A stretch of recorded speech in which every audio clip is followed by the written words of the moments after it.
Marty McFly never had to worry about exploding hoverboards. I'm Bridget Carey. This is your CNET update.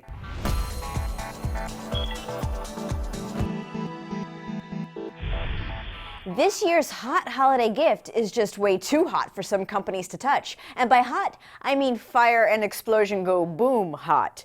You may know it as a hoverboard or a balance board, but there are now some safety concerns with these mixes between a skateboard and a Segway. In some models, the lithium-ion batteries are catching fire, and it could be because some are poorly made. Overstock is no longer selling hoverboards, and it appears that Amazon is pulling some of these hoverboard products until the sellers can provide documents that prove they meet safety standards. One popular brand called Swagway shared a statement with a few media outlets about this. Now, Swagways cost around $400, and they're cheaper than most high-end brands that can go for around $1,500.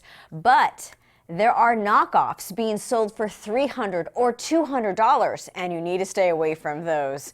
The government is now getting involved. The United States Consumer Product Safety Commission is currently investigating these products after reports of hoverboard fires, and several major U.S. airlines are now also banning it from carry-on or checked baggage in fear of them catching fire.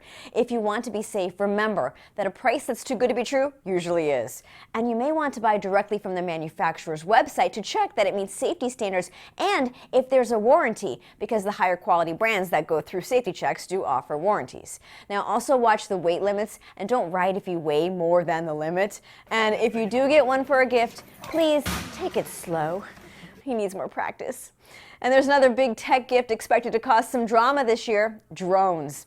If you get a drone as a gift, you're going to need to register it with the government. And this is not just for new drones, it applies to anyone who already owns one. The Federal Aviation Administration said that U.S. residents must register drones online, and you can start as early as next week, Monday.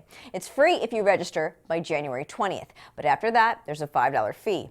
Failure to register a drone can result in a fine, even if it's a small quadcopter you only fly in the backyard. It applies to anything weighing about ½ a pound to 55 pounds. There are fines if you don't register. A civil penalty could be as high as $27,500. And there's a time limit for anything purchased this week or earlier. You're going to have until February 19th. And you have to renew the registration every 3 years. Yeah, that's another $5 fee each time. The FAA is doing this to keep a tighter watch on how people are using the airspace. Because this year, the FAA had more than 1,100 reports of potentially unsafe drone use.